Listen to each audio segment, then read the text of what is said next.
Et hop là, happening. Bonjour, bonjour. Bonjour à toutes et à tous, pour ceux et celles qui sont là. Je vais rajouter, arranger un petit peu mon setup que voici, que voilà. Voilà. Et puis, hop, on va se retrouver et puis continuer, hein, évidemment. Toujours dans la joie et la bonne humeur. Le stream dans toute sa splendeur. Écoutez, j'espère que vous serez là en nombre, en masse, qu'on puisse discuter un petit peu. Et pendant que ça arrive, je vais un petit peu expliquer, je vais teaser le setup, on va dire, sur lequel magie différente d'hier, que vous pouvez voir ici. Ça aura un rapport avec un petit coup de gueule que je passerai un peu plus tard, avant ce dont je vais vous parler. Je ne sais pas donc si vous arrivez progressivement, mais n'hésitez pas du coup à me dire si au niveau du son, c'est un petit peu funky au niveau du setup, mais si au niveau du son tout va bien, donc si éventuellement la régie tragédie peut me répondre, est-ce que tu m'entends? Vous connaissez la suite, n'hésitez pas. Voilà, pendant que ça arrive, je vais en profiter en même temps que je meuble parce que je me rends compte, je n'ai pas nommé correctement le live de ce soir, que je vais modifier en flux tendu, tel le professionnel que je suis. Et je vais vous couper pendant quelques secondes, je reste à l'image le son pour ne pas avoir...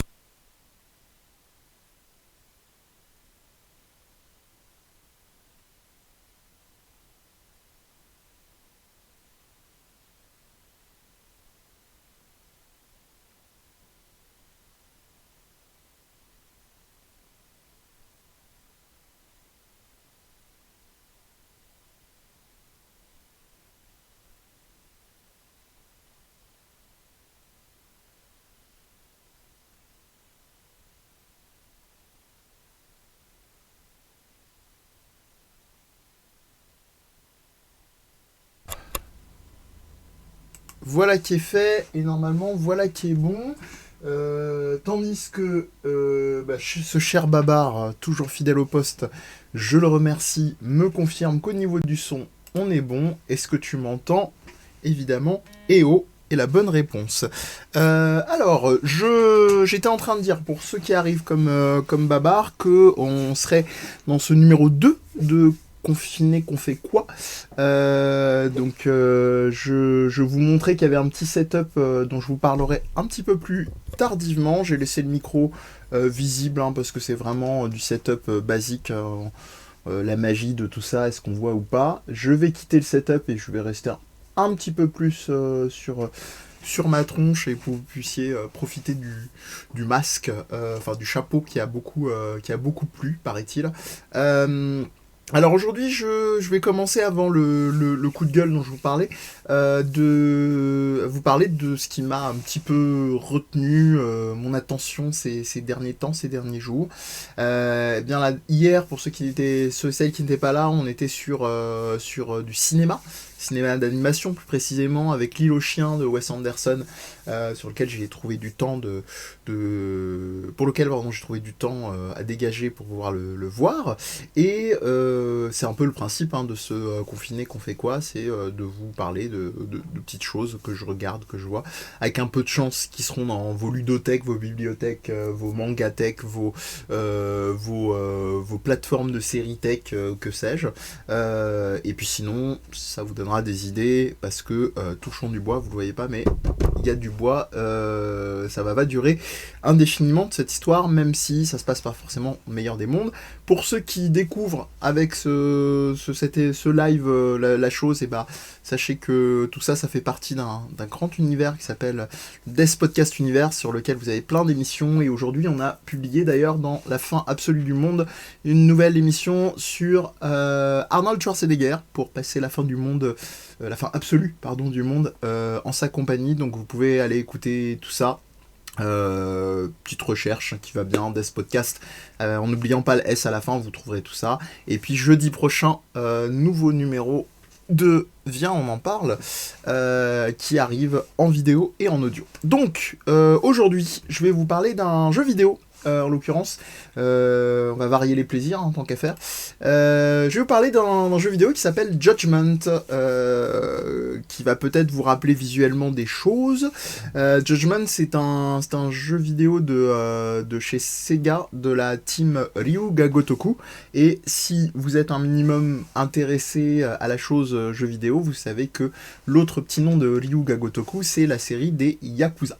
Donc pour ceux qui ne connaîtraient pas du tout, la série des Yakuza, c'est une série, spoiler, qui se passe au milieu de la pègre japonaise, étonnant, et dans lequel vous incarnez, entre autres, un certain Kazuma Kiryu. Qui est on va dire, votre... le personnage qui va passer un petit peu dans tous les clans, qui est le personnage, on va dire, s'il en est, du badass Yakuza, c'est-à-dire avec un code d'honneur très poussé, parfois à la limite de l'absurde, l'incarnation, entre guillemets, de la virilité, enfin voilà. Et le tout teinté d'un côté très what the fuck, avec l'humour assez décalé, et puis surtout donc un système, ce qu'on appelle un genre vidéoludique beat'em up, donc ce genre de jeu où vous avancez, vous tatanez sur les gens, ponctué aussi de phases d'exploration et de quêtes annexes textuelles, dans le Japon en tout cas très photoréaliste, très proche de la réalité. C'est assez troublant, pour ceux qui ont déjà été, ils confirmeront. Voilà, je fais cette énorme parenthèse pour vous parler donc de Judgment, tandis que je vérifie de temps en temps si y a des échanges au niveau du chat, n'hésitez surtout pas, c'est un peu le but du jeu, pour qui a joué, qui a pas joué, si vous avez des questions spécifiques. Judgment, donc pourquoi je vous ai parlé de la série des Yakuza Ryuga Gotoku juste avant? Eh bien, il se trouve que Judgment s'installe un peu dans cet univers. Alors visuel, vous pouvez un petit peu reconnaître si vous êtes allé faire une recherche en même temps que vous regardez la vidéo, soit en live, soit en différé, parce qu'elle sera disponible évidemment sur YouTube. Eh bien, tout simplement parce que ça fait partie de la même équipe de développement et d'un même univers. On est vraiment dans une espèce de... pas tout à fait spin-off, parce qu'il y a des allusions, elles sont pas vraiment directes à ce Japon dans lequel la série des Yakuza a lieu.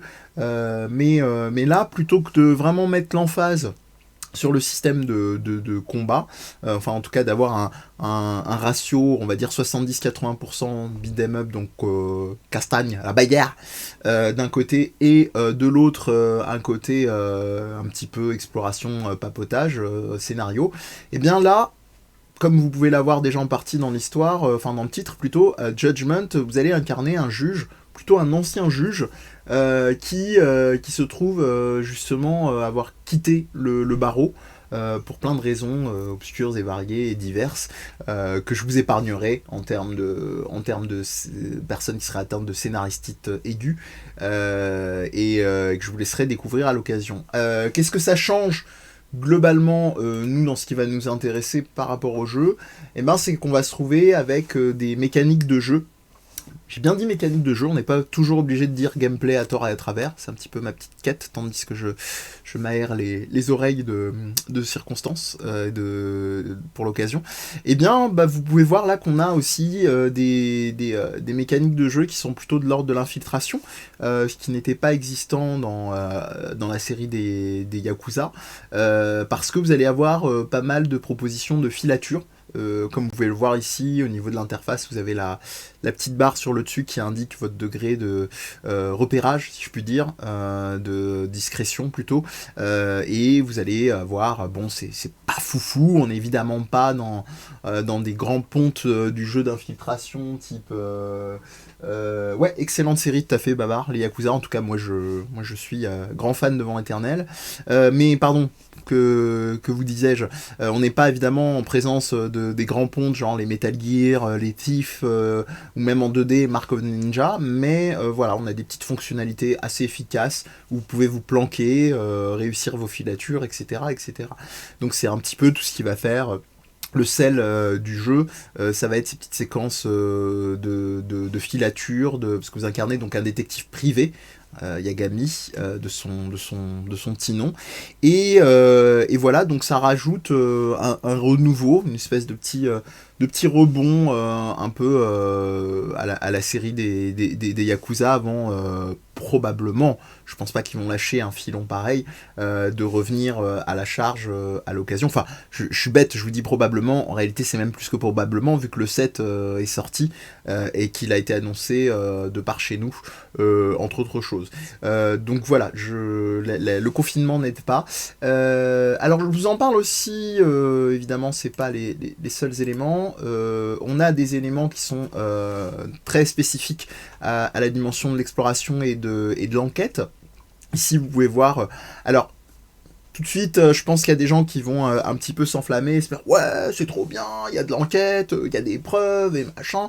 Alors, c'est un petit peu, peut-être là, je peux commencer à annoncer la chose, c'est un petit peu là que le bas blesse, entre guillemets, dans le sens où le jeu a pas mal de... Excusez-moi, j'ai cogné le micro, j'espère que ça vous a pas écharclé les oreilles. Le jeu a pas mal de petites fonctionnalités d'autres jeux existants. On n'est pas non plus dans un délire de mini-jeu, mais c'est des fonctionnalités qui sont vraiment réduites alors, à l'essentiel. Quand je dis à l'essentiel, c'est-à-dire que vous n'allez jamais aller très très loin. Et c'est peut-être bien le facteur frustration. Vous n'allez pas bien loin dans l'exploration de ces mécaniques-là. Je vous parlais de l'infiltration avant. Il faut vraiment attendre à la toute fin du jeu pour commencer à effectivement avoir des missions d'infiltration qui vont vraiment commencer à vous faire hésiter, vous dire ah là est-ce qu'il faut que j'accélère, est-ce qu'il faut que je me planque plus, est-ce que je vais perdre de vue ou pas Voilà, donc on est dans un truc au rééquilibrage par rapport à ces fonctionnalités justement d'enquête, etc., qui sont pas excessivement poussées. Babar qui nous dit, donc c'est même plus souvent le plus gros point faible de Yakuza, c'est les séquences mini-jeux comme les poursuites de l'enfer dans le 4. Ouais, exact. Les poursuites d'ailleurs qui ont été tout petit peu plus retravaillées, même si au niveau de la physique, ça reste parfois, je pinaille vraiment, délicat, mais globalement ça reste sympathique au niveau des courses-poursuites qui font partie, qui restent dans l'ADN en fait du jeu et de la série des Yakuza. Alors ici typiquement vous avez type d'enquête où on va vous exposer à un fait, à un moment de la narration. Et vous allez devoir, par rapport aux preuves que vous avez recueillies, produire la preuve qui vous semble pertinente pour que la réflexion avance. Alors, il y a un souci qui fait que c'est très particulier, parce que je vais beaucoup revenir là-dessus sur ce Judgment. Alors vous le savez, en règle générale, pour ceux qui me découvrent, ici on n'est pas dans une approche genre test, faut acheter, faut pas acheter. On est vraiment dans une réflexion plutôt globalement critique. Mais je pense qu'on peut vraiment trouver son compte sur le jeu dans ce côté un petit peu multiple, parce qu'on a conservé le côté combat effectivement aléatoire dans les rues, parce qu'on est dans un univers de la pègre, donc on est pris pour cible, et même en étant un civil entre guillemets, mais en ayant un petit peu fricoté à la fois avec la justice et avec les Yakuza sans jamais y appartenir, donc ça justifie le fait d'avoir à un petit peu venir la bagarre.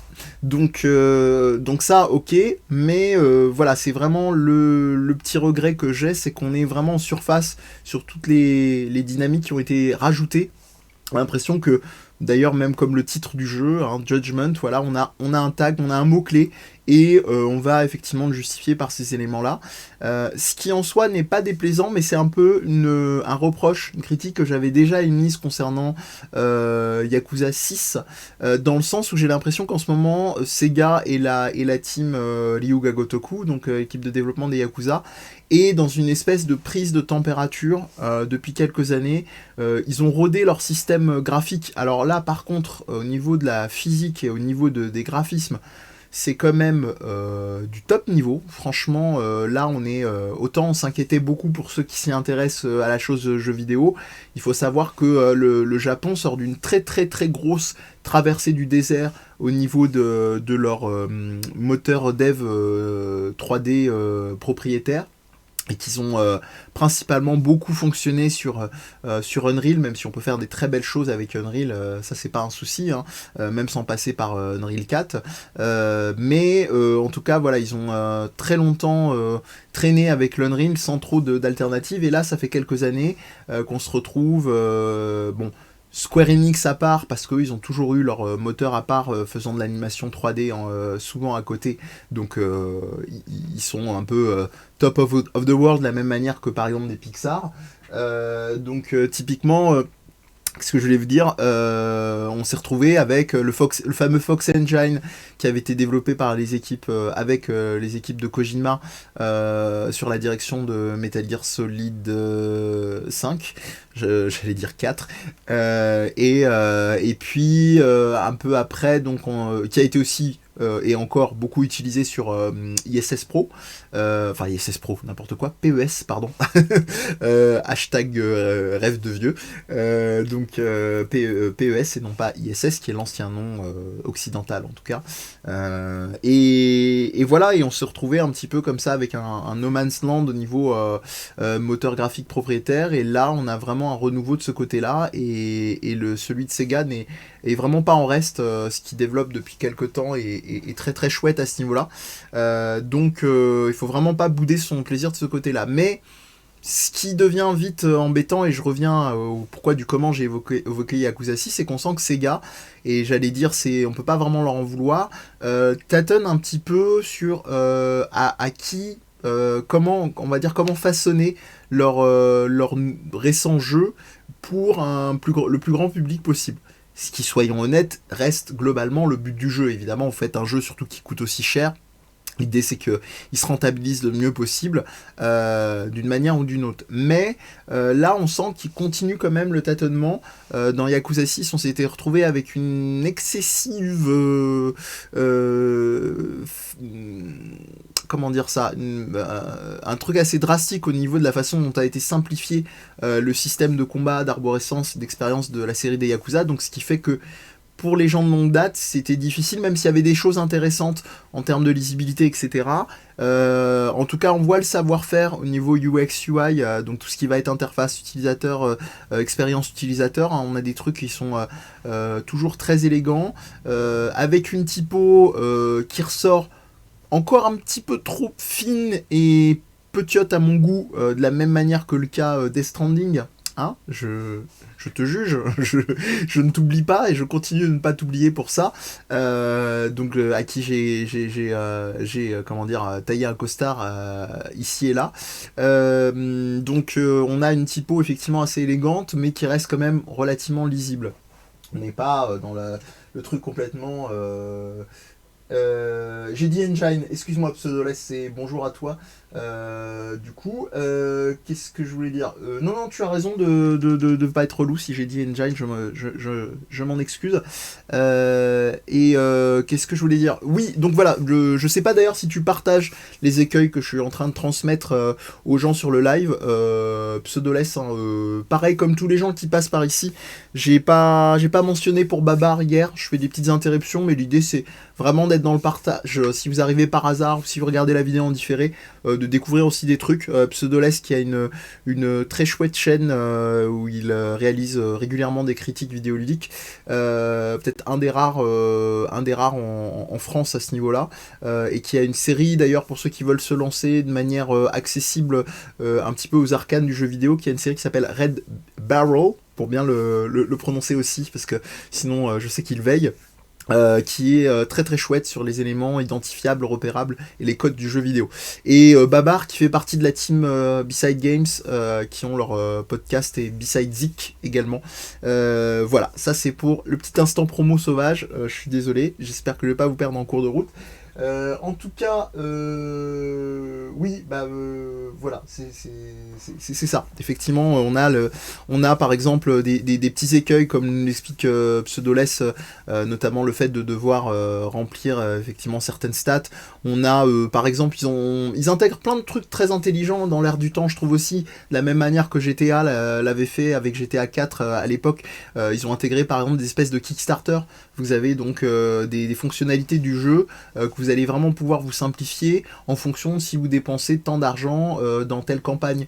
Par exemple, vous avez des jeux de fléchettes, et bah si vous investissez dans une espèce de technologie d'aérodynamique des fléchettes, et bah vous allez pouvoir avoir des fléchettes qui vous permettent de quasiment mettre dans le mille tout le temps, et très facilement. Donc voilà, il y a plein de trucs assez intéressants si on arrive à repérer les arcanes qui vous permettent de repérer des moyens d'avancer dans la trame principale et surtout les trames secondaires, parce qu'il y en a pas mal.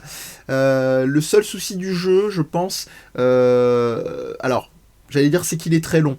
C'est une chose, mais en plus d'être très long, je trouve que je le dis assez souvent sur pas mal de jeux vidéo, mais il est très long inutilement. Après, vous n'êtes pas obligé, avec la trame principale, vous pouvez en sortir avec une durée de vie correcte, qui va pas trop vous perdre. Mais si vous commencez à vouloir un petit peu vous investir dans les quêtes secondaires, vous allez vous retrouver assez vite avec des quêtes qui, sont vite répétitives au niveau des infiltrations, etc. Donc on sent vraiment qu'ils ont prévu des petits trucs en surface, mais pas suffisamment poussés pour tenir la distance, malheureusement. Non, les reproches que je faisais, cher Pseudoless, ils étaient du côté, comment dire, du système de tout ce qui a été un peu simplifié depuis notamment Yakuza 6 globalement, mais on y reviendra. De toute façon, je compte sur toi pour les compléments qui te viennent à l'esprit. Donc je vais continuer. Alors effectivement, je vous ai parlé du côté un peu excentrique pour ceux qui ne connaîtraient pas du tout la série. Ça, vous allez y avoir droit, que ce soit des refs ici à peine planqués, effectivement, à la série donc de Flûte, Gyakuten Saiban, donc Ace Attorney de Jugement. Donc j'ai envie de dire, c'est légitime de le faire, sachant que c'est quand même très inspiré, très fortement inspiré de cette pierre angulaire, on va dire, qui a relancé l'enquête et le jeu de jugement sur la démocratiser en tout cas. Et puis voilà, on se retrouve, ça c'est un exemple dans le côté déjanté, il y en a des bien plus poussés, donc il y a des quêtes annexes effectivement qui vont très loin dans les délires. Un peu trop loin sur certains, j'ai trouvé, mais bon, j'ai envie de dire, vous savez pourquoi vous signez, dans le côté très culture... alors le mauvais, entre guillemets, le mauvais de la culture otaku. Donc on a quand même toute une quête que j'ai trouvée extrêmement malaisante. Une quête annexe où vous avez trois espèces de pervers que vous devez retrouver et chasser. Et en l'occurrence, bon... En soi, on se dit qu'on est dans cette espèce d'univers trolley lol Japon, et même en général, malheureusement, les harceleurs et les trucs, il y a certaines quêtes qui sont même plutôt bien mises en avant par rapport à ça, pour un petit peu parler de la discrimination et tout. Mais là, on est dans un truc extrêmement malaisant, parce que les personnes qui vous embauchent pour l'enquête, ce sont deux étudiants... majeur, je précise, pour éviter tout instant encore plus malaisant, mais qui sont frères et sœurs. Et en gros, en fait, tous les trucs d'enquête, la plupart des trucs de perversion vont majoritairement, sauf sur une enquête, se focaliser sur la sœur donc de ce binôme frangin-frangine, et avec des discours du frangin qui sont excessivement bizarres, du genre ma sœur a un don pour attirer les pervers, enfin des trucs très bizarres. Les romances, comme nous le dit aussi Pseudoless, là il y aurait vraiment de quoi faire, parce que vous avez un système effectivement de possibilité de séduire, je crois 3 ou 4 jeunes femmes, 4 il me semble, dont il y a beaucoup de discours et de trucs un peu, alors ça pourquoi pas, mais qui tournent vraiment sur cette espèce de représentation très mal virile, et le fait que dans la société c'est toujours mieux vu si une femme sort avec un homme plus âgé, enfin... Voilà, il y a des petits angles comme ça. Après, bon, j'ai envie de dire, c'est un peu moins pire que l'exemple que j'ai donné avant, s'il fallait faire une hiérarchie dans le creepy. Mais voilà, en tout cas, il y a des petits trucs un peu rédhibitoires à ce niveau-là. Si c'est pas trop votre tasse de thé, bah voilà, oubliez, parce que vous allez être un peu embêté. Donc voilà, quand même, on est sur un jeu... où j'ai quand même pas trop boudé mon plaisir, qui se perdait un petit peu trop en route, j'ai trouvé, notamment scénaristiquement, je trouvais que l'intrigue se rallongeait encore plus que les Yakuza, où déjà c'était assez poussé, et j'ai trouvé que notamment, je vous en dirai rien, hein, je vous rassure, hein, si vous voulez vous lancer dans l'aventure, mais les révélations sont mal dosées au niveau du moment où elles arrivent dans le jeu, et j'ai trouvé un rythme en fait qui m'a rappelé, pour ceux qui ont joué Yakuza 3, qui avait au niveau de sur fond de magouille politique, pas mal de soucis au niveau du rythme et des révélations de l'intrigue. Euh, Ouais, oui, tout à fait, ouais, sur la question du harcèlement. Enfin, voilà, c'est un petit peu des, j'ai l'impression que c'est un peu des rendez-vous ratés, où il y avait peut-être des bonnes volontés initiales chez Sega de se dire, ah tiens, là il y a des sujets d'actualité, et puis ça fait quand même un moment qu'on représente des gens un peu creepy et tout, on va peut-être essayer de changer la donne avec ce jeu-là, et ils se sont un peu perdus en route, avec le LOL un peu un petit peu Nine Gag qui l'a emporté sur la proposition globale. Donc voilà pour ce petit papotage autour de Judgment. Je sais pas si alors je remercie beaucoup effectivement Pseudoless pour ses réactions, parce que vous avez non seulement quelqu'un qui a joué et comme Babar, et qui comme Babar a une connaissance assez finaude et qui aime bien creuser les choses au niveau game design. Donc voilà, je pouvais pas rêver meilleur compagnon de route sur le live. S'il y a d'autres personnes qui veulent aussi intervenir, n'hésitez pas. L'infiltration, ouais, qui clairement manque de profondeur, donc tu comprends même pas que la jauge de repérage se recharge à la manière de la santé d'un Uncharted ou d'un Call of Duty. Oui, voilà, pas grand chose de plus à te dire. Ce sera peut-être un peu moins clair pour des gens qui sont un petit peu moins pointus que toi niveau jeux vidéo, mais oui, il y a une incohérence au niveau de la façon dont la barre de repérage se remplit, donc qui indique que vous êtes dans un état critique d'être repéré, donc de perdre la mission d'infiltration, et à un moment où vous vous planquez, dès que la personne ne regarde plus, la personne que vous avez prise en filature, et comment dire, la barre se désemplit. Voilà, la logique un petit peu YOLO, mais bon, j'ai envie de dire, on fait avec. Il y a pas mal de petits trucs qu'on peut pardonner, parce qu'il y aura quand même, il continue de encore plus en plus peaufiné, de moins en moins de temps de transition sur les chargements, etc. À part à part un mini-jeu, donc qui est un mini-jeu de flipper, qui a été fait sous Unity, et donc ils ont conservé le Unity pour le rendu, etc. Je pense qu'ils avaient leur raison, mais l'intégration fait que, alors ça jure vachement avec l'expérience de jeu, parce que il faut une éternité pour charger le jeu, et donc ça sort beaucoup, mais là je pinaille un petit peu. Donc voilà. Oui, très clairement, en tout cas, Babar, l'alternance, comment dire, ton très tragique, et le LOL est quand même un élément signature des Yakuza, et maintenant de Judgment, pardon, par extension. Et oui, si, je te confirme que ça reste pareil dans ce cas-là. Il y a des trucs, il y a une petite alchimie avec un binôme, notamment. Alors je vais pas dire que c'est pas le Goro Majima, mais bon, il a un petit perso un peu rigolard en acolyte, qui est pas trop mal. Donc Pseudoless qui me dit, à côté de ça, le PNJ à suivre est pas surligné en orange fluo, à l'instar d'un Assassin's Creed. On peut acheter une upgrade pour le faire, mais bon, de base ça n'y est pas. Ouais, il y a pas mal de petits éléments comme ça, mais honnêtement, je te suis complètement là-dessus, Pseudoless, mais je trouve qu'il y a quand même, au niveau des interfaces, il y a un chouette boulot, et en général sur la série des Ryoga Gotoku, ils s'en sortent, des Yakuza, donc ils s'en sortent très très bien. Donc j'ai eu un peu moins de mal, même si, comme toi, ça m'a également fait tiquer. Voilà pour le cas, c'est le cas de le dire. Judgment, donc Pseudoless qui n'aura, ouais, déçu. Oui, après c'est Alors oui, j'ai oublié de préciser que en plus des fameuses quêtes Kickstarter, qui sont assez modernes, contemporaines, on va dire, comme éléments à ajouter au jeu, vous avez aussi des courses de drones. C'est assez rigolo, que vous pouvez tuner, que vous pouvez, voilà, il y a pas mal de délire dans ce genre-là. Ouais, ça permet effectivement d'éviter les écueils des courses dont nous parlait Baba un peu plus tôt. Donc voilà, Judgment c'est sorti il y a peu, je crois, il y a même pas un an, quelque chose comme ça.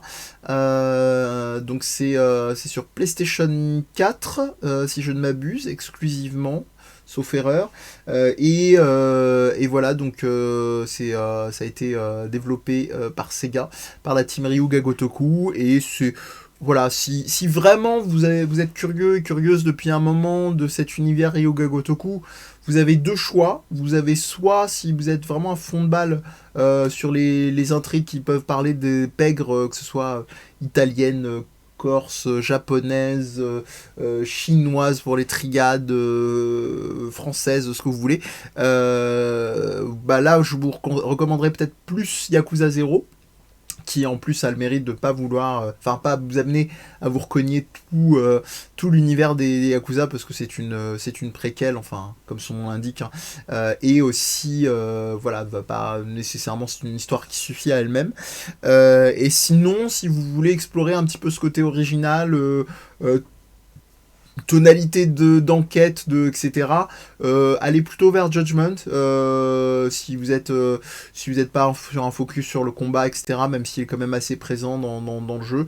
Allez plutôt vers Judgment, mais par contre, vraiment, je précise, si vous êtes du style à vraiment bien gérer les énigmes dans des point and click ou dans des jeux d'enquête, dans des professeurs, si vous survolez les enquêtes des professeurs Layton, là vous allez vous ennuyer. C'est vraiment pas le cœur du jeu. Simplement, voilà, de pas vous faire entre guillemets avoir par cet appel d'offres, même si l'aventure reste rigolote, plaisante, et comme l'a rappelé Baba, reste un bon mix entre des dimensions très comment dire, tragiques, très contemporaines, très politiques même, et des moments de franche rigolade. Juin 2019, merci beaucoup du coup Pseudoless, et uniquement sur PS4 effectivement. Ouais, oui, c'est vrai qu'au niveau de durée, c'est le ticket d'entrée, faut vous préparer, hein. Il y a un paquet d'heures, je pense vraiment, si vous courez comme un dingo, on peut dire du 40-50 heures, je parle sous contrôle de Pseudoless, si vraiment vous prenez votre temps, faites les quêtes annexes, etc., là vous allez exploser le compteur. Donc voilà, il y a ça aussi qui se pose, mais en tout cas vous avez un bon chapitrage, vous avez des récaps en fait en format un peu épisodique, vous ne serez pas perdu globalement dans l'intrigue, donc ça peut s'étaler sur une longue partie, une longue session de jeu. Voilà, et vraiment sur ce qui a été dit autant par Babar que Pseudoless dans le chat, je vous invite à vous y intéresser si vous avez, je sais pas, par curiosité ou par presque peut-être comme objet de recherche. Ça tombe bien, on va un peu en parler indirectement, les game studies, tout ça. Eh bien, vous avez toute une réflexion sur l'actualité japonaise, un point précis qui est la maladie d'Alzheimer, parce qu'en gros, vous allez voir qu'il y a tout un pan de l'intrigue qui tourne un petit peu autour de ça, et de la réalité en fait sociale de cette maladie-là qui touche énormément d'endroits dans le monde, et tout particulièrement le Japon. Donc voilà, vu la concentration de personnes âgées sur le pays. Voilà, je m'arrête là. Ouais, c'est effectivement, c'est un bon. Je resterai sur la remarque de Pseudoless, c'est un bon moyen de un petit peu se changer les idées si vraiment vous êtes dans une recherche un peu absolue de ça. Si vous n'êtes pas dans une recherche de détente, eh bien restez avec nous, restez avec moi, parce que je vais passer à la deuxième partie donc de l'émission, qui va être un coup de gueule. Alors évidemment, je passe sur ce sujet-là, s'il y a des gens qui nous rejoignent, ou pour ceux qui sont déjà là, voulez réintervenir sur Judgment, j'ai un œil sur le chat, donc vous pouvez, il n'y a pas de souci. Mais voilà, le but aussi de ces épisodes de confinement qu'on fait quoi, c'est un petit peu des fois quand ça vient, hein, j'ai pas envie de forcer le trait, de se poser des questions sur ce que ça suscite, hein, ce confinement.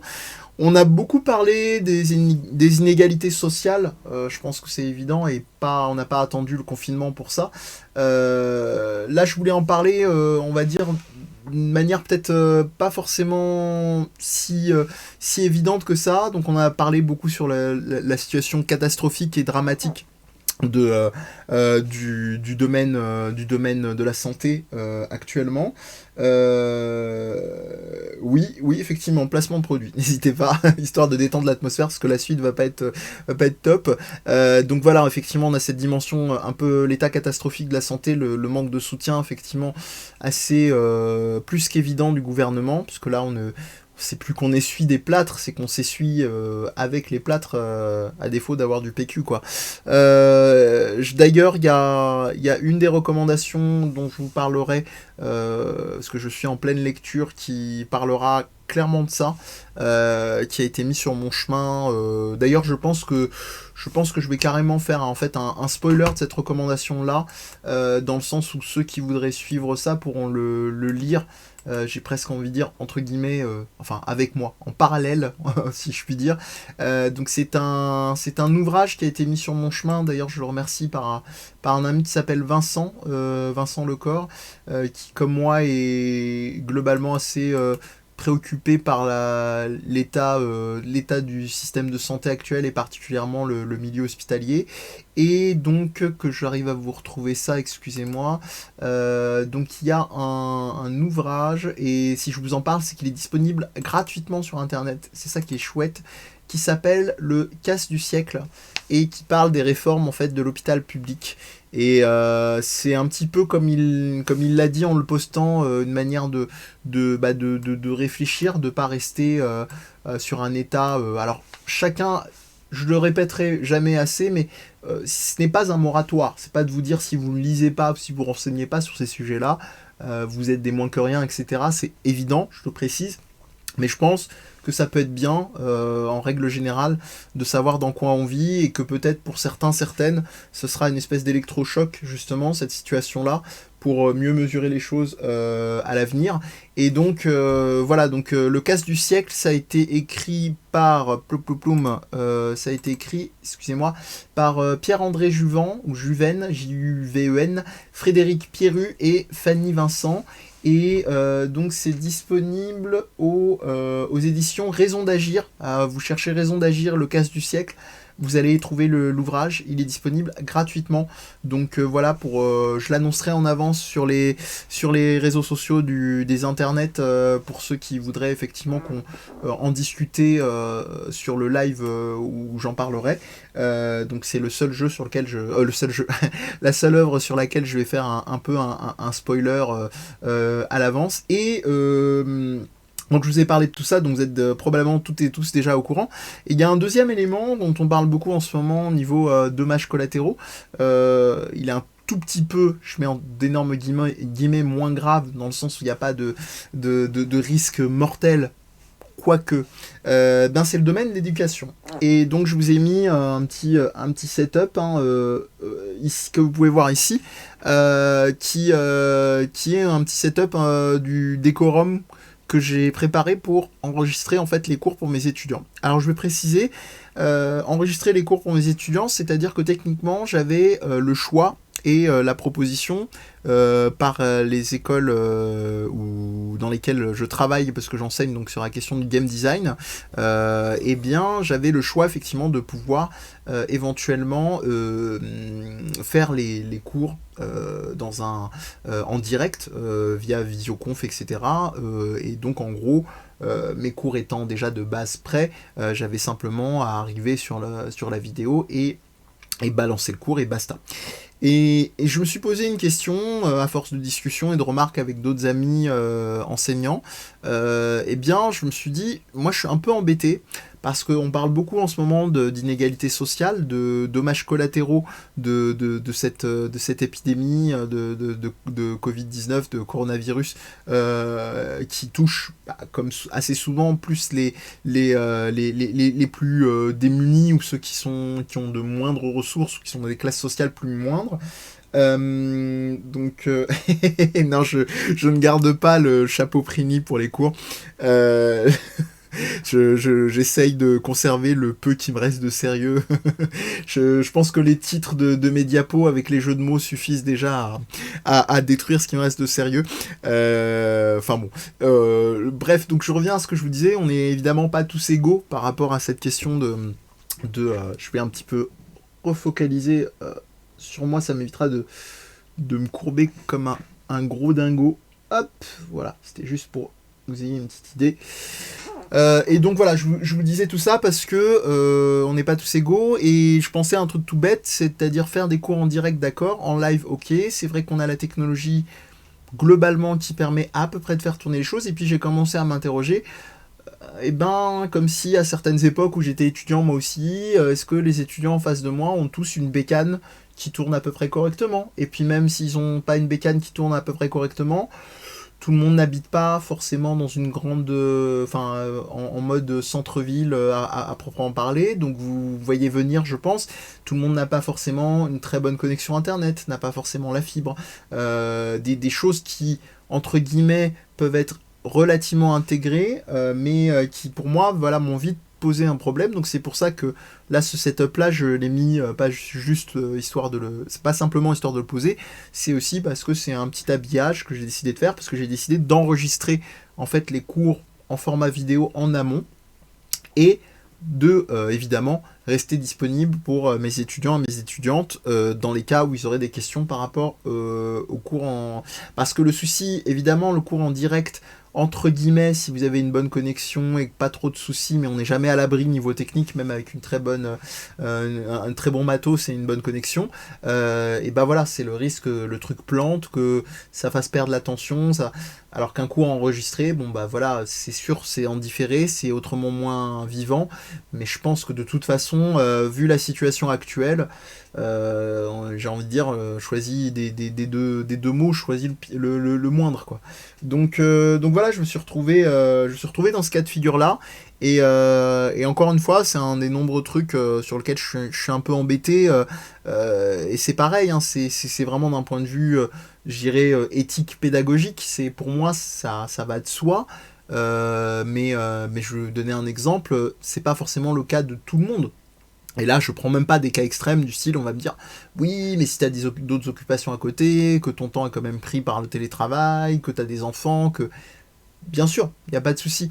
Mais ce que je veux dire par là, c'est que on se retrouve vraiment dans une situation tellement délétère, et les choses ont tellement été peu pensées, et là on se retrouve dans des cas de figure, effectivement, avec les annonces qui sont de plus en plus pressantes des employeurs, qui sont stressés, qui justement pressent leurs employeurs à leur dire venez bosser, etc., etc., ou même en télétravail, où on fait des demandes pour que tout soit fait presque comme si on avait une espèce de fantasme de se dire non mais on fait abstraction du confinement, tout va se passer comme sur des roulettes et on a tous les moyens technologiques pour...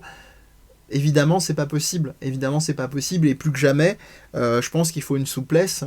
Mais il faut une souplesse, j'ai envie de dire, dans les deux sens du terme. Moi, je suis relativement, je dirais, je pense assez verni par rapport aux écoles où j'enseigne ou le domaine de travail où je peux intervenir. Dans le sens où on peut discuter des moyens du moment que les étudiants ont leur cours. Voilà, ça suffit. Mais il y a des gens... déjà, je ne vais pas vous faire le discours classique dont vous êtes tous et toutes conscients et que vous avez tous entendu déjà.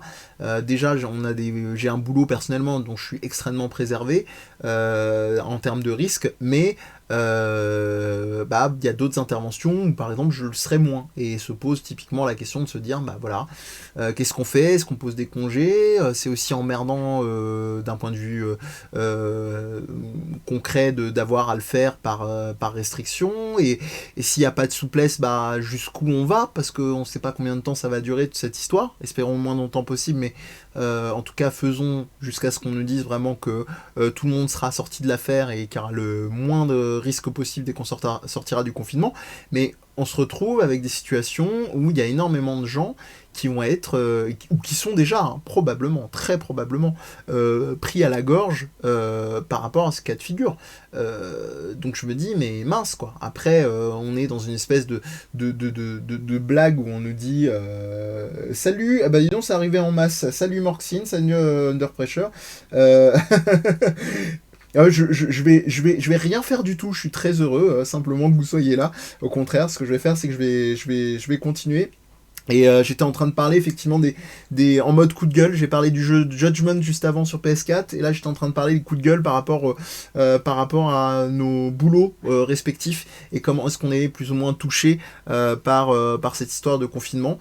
Donc voilà, moi je suis un petit peu emmerdé parce que là on arrive à des situations où on nous dit bah au pire vous en faites pas, vous vous mettez en, comment on appelle ça, vous vous mettez en arrêt maladie. J'ai envie de vous dire la vaste blague, et là je parle même pas des employeurs, c'est-à-dire l'annonce que tout sera couvert par les caisses santé et compagnie. C'est évident, à moins de vraiment vivre dans le monde des bisounours qui chevauchent des licornes, c'est évident que ce ne sera pas assez couvert et qu'il n'y aura pas des moyens suffisants pour toucher les payes à l'identique. Et sans compter, même si elles sont à l'identique, je n'ose imaginer, vu le nombre de demandes à traiter les trucs, et qu'on sait que le système français, pour traiter d'un point de vue de l'administration, il est top. Et là, quand je dis qu'il est top, hein, c'est vraiment pas pour arrondir les angles, c'est-à-dire que on est dans des systèmes où on crée. C'est même pas les employés, il y a toujours ces espèces de procès où on dit oui, alors Michel et Micheline comment dire ou Mokhtar et Aïcha de l'administration, ils sont bien sympas, mais leur boulot, ils le font super mal. Sincèrement, dans une grosse partie des cas, niveau fonctionnariat, histoire qu'on coupe net le procès, c'est parce qu'ils ont des directives déjà qui sont tellement bas du front, et avec tellement d'injonctions paradoxales, enfin de trucs contradictoires, où si tu fais ça t'as tort, si tu fais ça t'as tort, le fameux syndrome #Igor de Sgore, hein, cherche pas t'as tort, et ben voilà, ça rend dingue, et malheureusement, voilà, moi je suis assez préoccupé. La seule chose que je peux faire par le biais de ce coup de gueule, c'est d'inviter aux gens qui ont la souplesse et qui ont un métier, qui sont peut-être un peu moins impactés, comme c'est mon cas en tant qu'enseignant, bah, de pouvoir essayer de négocier des choses qui aillent vraiment au mieux pour les personnes à qui c'est à la destination. Là, dans mon cas, les étudiants. Et puis pour les autres, évidemment, de faire comme vous pouvez. Mais voilà, c'était un petit peu de discuter de ça avec vous.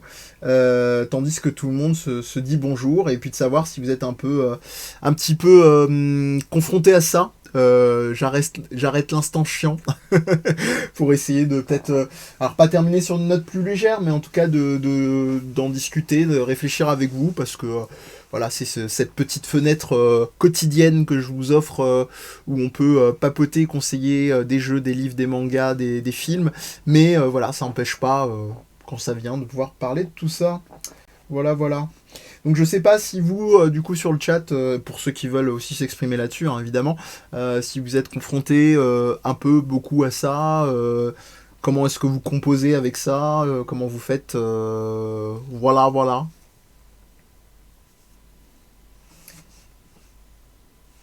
Ouais, oui, Babar, donc toi t'es en télétravail aussi, t'es un petit peu, entre guillemets, un peu dans le cas de figure comme le mien, un petit peu moins impacté que, je pense, la grande moyenne des gens, j'imagine.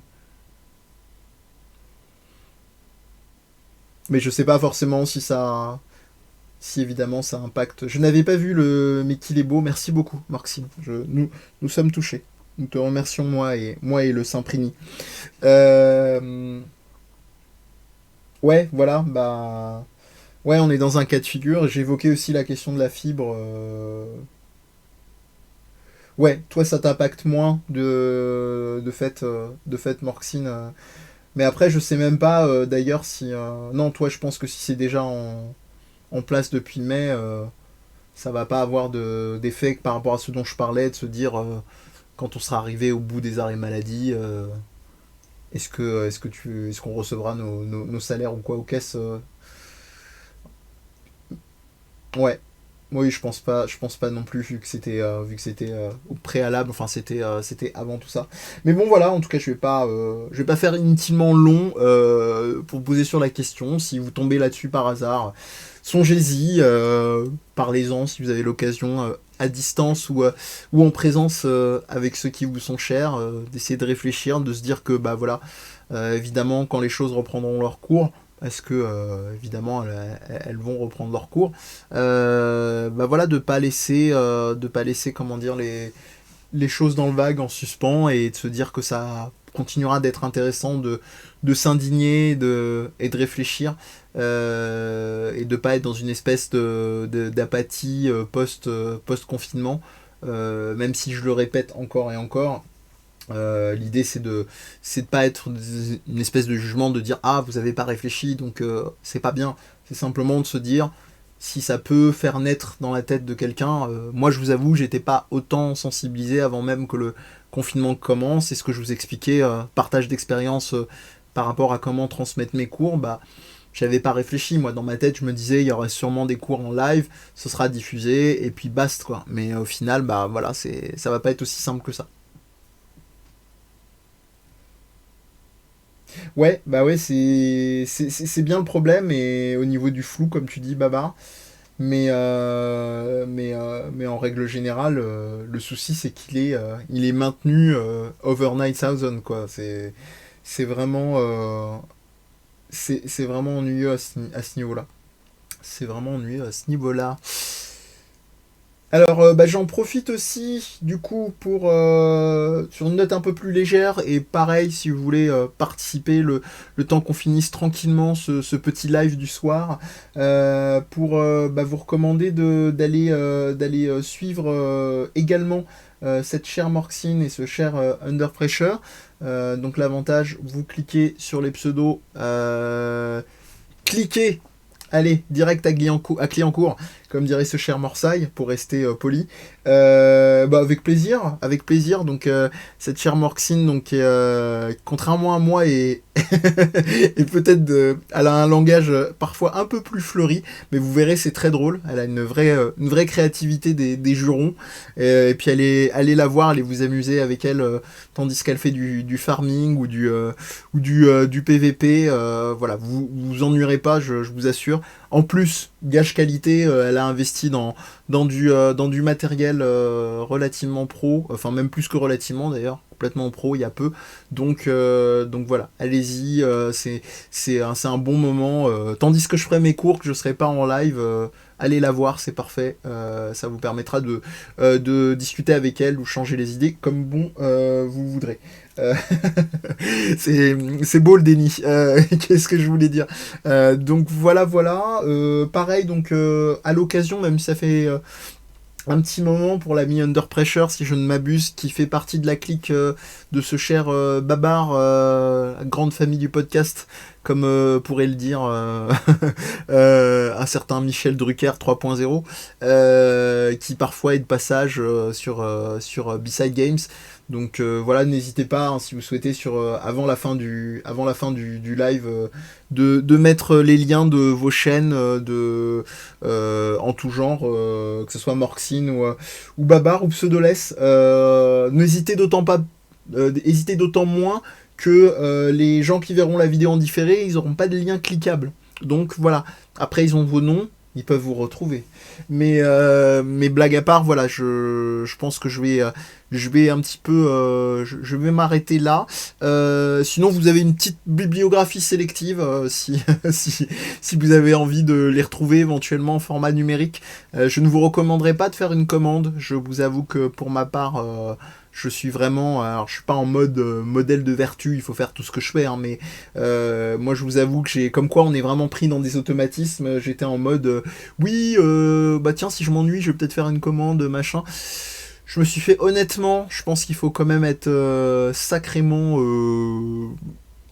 enfin, porter le fait que ma commande fera que quelqu'un va se mobiliser et prendra un risque d'être contaminé dans un truc où, objectivement, et je pense que pour vous, ça doit être relativement pareil, on a de quoi faire, lire, voir pour à peu près 15 vies devant nous. Voilà, je pense que j'ai à peu près tout dit au niveau de ma pensée là-dessus, donc voilà, tout ce qui est commande et compagnie, je fais déjà avec ce que j'ai. Donc ouais, en vrac, je finirai avec un peu de télé-shopping, tandis que les autres, partagent éventuellement le lien de leur site. Eh bah écoute, bah chouette, dis donc, ravi d'apprendre ça, Morxine. Est-ce que c'était la Switch Animal Crossing spéciale Animal Crossing justement? Donc, attention, Pseudoless, tu as dit PS2. Je pense qu'il va y avoir ah, c'est pas une vraie commu, quoi, c'est pas des vrais fans. Non, je disais pour Pseudoless, fais attention, je pense qu'il va y avoir une intervention dans 5, 4, 3, 2, 1 de Grand Babar. Je, je lui laisse juste le temps d'entendre ce que je dis. Non, voilà, tandis que je laisse tout ce petit monde, certains qui se connaissaient, d'autres pas, échanger dans le live, je vous recommande des petits bouquins à droite à gauche en mode télé-shopping. Alors c'est à l'envers, donc forcément à chaque fois si vous vous intéressez à la chose ludique, on va commencer vraiment dans le jeu vidéo directement. Il y a ce super bouquin, si vous arrivez surtout à le trouver en format, je pense, numérique, parce que je crois qu'il est assez en mode sold out, enfin rupture de stock, qui s'appelle Space Time and Play. Qui est sorti au MIT Press. Donc c'est des textes assez pointus sur les rapports entre le game design et l'architecture. Vous avez non pas un slime de Dragon Quest juste ici, mais Atari to Zelda, qui est un bouquin assez chouette sur la question des jeux vidéo japonais dans un contexte global, c'est-à-dire comment en fait on considère les jeux japonais, qu'est-ce qui va faire, une question toute bête, qu'est-ce qui va faire qu'on va dire qu'un jeu japonais est un jeu japonais, par exemple. Et là, il y a toute une réflexion hyper intéressante, sociologique, ethnologique, etc. Donc c'est assez chouette.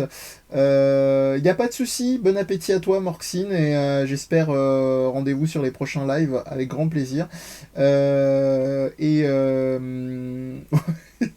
Oui, il y a un peu un côté combo. Un autre texte assez intéressant si vous avez la curiosité des réflexions autour des discriminations dans les jeux vidéo et des représentations et de tout ce qui est logique do it yourself, donc dans la veine de ce qu'on appelle les queer games. Vous avez, alors je vous le montre mais c'est à l'envers à chaque fois, vous avez un ouvrage d'Anna Entropy qui s'appelle donc Rise of the Video Game Zinisters. Donc il y a eu des bouquins plus récents sur la question, mais le sien est quand même une pierre angulaire de la chose. Après on va être dans des bouquins un petit peu plus touffus, mais ça c'est vraiment si vous êtes à fond de balle sur le jeu vidéo. Vous avez Jeux et réalité de Winnicott, qui à la base est un psychanalyste, mais qui a beaucoup inspiré les gens au niveau du design en règle générale, au niveau du game design en particulier. Vous avez Roger Caillois, ça c'est vraiment le truc un petit peu incontournable, même si ça a été pas mal réexploré depuis, Les jeux et les hommes, qui est une exploration de ce que c'est que les systèmes de jeu et des propositions de classification de jeux. Et puis vous avez, non pas Splatoon avec mes amis Amiibo, mais vous avez Rules of Play, qui est un petit peu la bible jeu vidéo par Salen et Zimmerman, sur laquelle, bah là vraiment, j'ai presque envie de faire genre comme les inconnus, c'est chez Plon. Voilà. Non, c'est pas chez Plon d'ailleurs, je crois que c'est le MIT Press aussi, mais ça c'est vraiment costaud et j'ai vraiment envie de dire, c'est soit vous êtes comme Pseudoless, vous faites des vidéos hyper appliquées sur le game design, soit vous êtes en école de game design ou vous êtes créa, et auquel cas ça pourrait vous intéresser. Voilà. Après évidemment optez, si je peux vous recommander, sur les formats numériques en ce moment, quitte à les prendre en numérique et même pas forcément un peu en mode pirate et puis à les acheter plus tard en format papier quand les choses seront calmées. Mais voilà, en tout cas, je vais m'arrêter là, sauf si intervention, non pas divine, mais en tout cas ni plus Morxine, ça aurait pu rimer, mais elle est partie manger.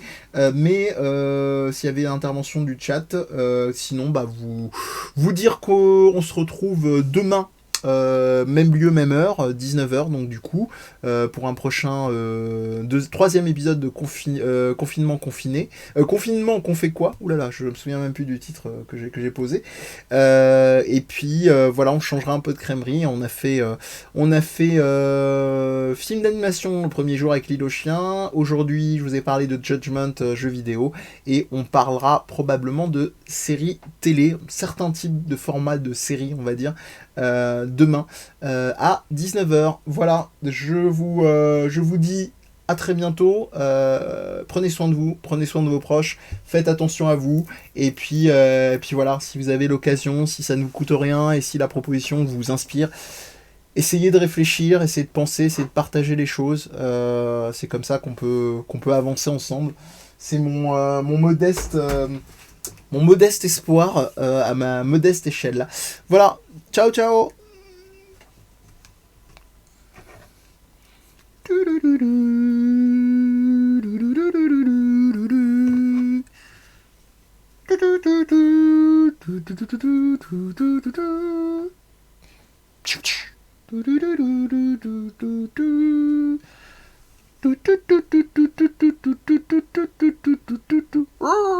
Squalala. Ah non, c'est pas le bon jeu.